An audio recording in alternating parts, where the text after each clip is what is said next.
Il est encore en plein décalage horaire quand il répond à nos questions dans sa boutique du centre-ville de Metz. Bob Tari est toujours à l'heure de New York, précisément sur les 2 heures, 18 minutes et 16 secondes qu'il lui a fallu pour parcourir son premier marathon.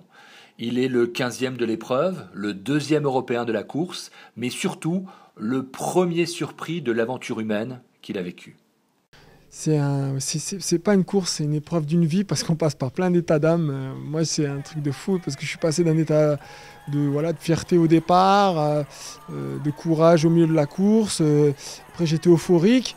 Et puis après, c'est un combat, il faut s'accrocher, il faut finir comme on peut. Alors, j'ai fini comme j'ai pu.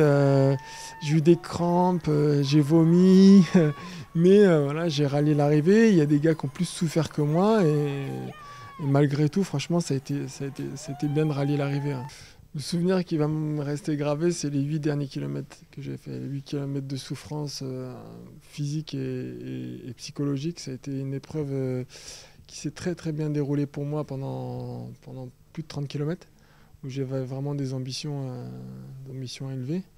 Et puis en l'espace de 3-4 kilomètres, le rêve entre guillemets s'est effondré. Et puis je suis passé d'un état à pouvoir faire dans les 10 premiers à un état où il fallait finir la course quoi, et serrer les dents. Donc voilà, mais sinon c'était une super expérience à vivre. C'était un truc de fou. Hein. Ce que j'ai expliqué, j'ai 34 ans, j'ai 20 ans d'athlète, mais ça c'était un truc c'est extraordinaire. Bon, c'est l'environnement déjà, c'est le plus grand marathon du monde. Déjà, y participer, c'est déjà participer à une grande fête. Après, jouer les premiers rôles, c'est encore plus gratifiant, c'est un honneur en plus de ça, de passer avant le peloton, l'engouement populaire, l'engouement médiatique, tout ce qui est organisation à l'américaine, très professionnelle, le déplacement.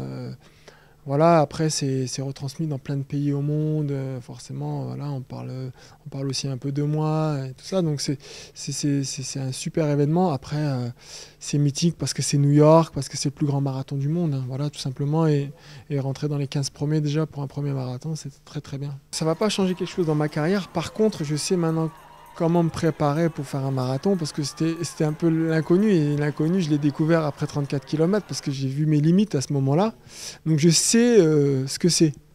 Après là je suis rentré dans une souffrance que j'ai jamais connue dans ma carrière de sportif, donc là-dessus aussi j'ai beaucoup appris, ça va rester gravé. Par contre ça va sûrement m'apporter pour pas mal de trucs au niveau de la gestion de la souffrance, parce que là j'ai vraiment galéré. Et je suis allé vraiment au bout du bout, et je pense que ça va me servir pour les années qui me restent, parce que je sais que je suis capable de faire quelque chose de bien sur cette distance-là. Mais maintenant, il faut s'entraîner. Pour l'instant, je vais un petit peu récupérer, je vais rester ici.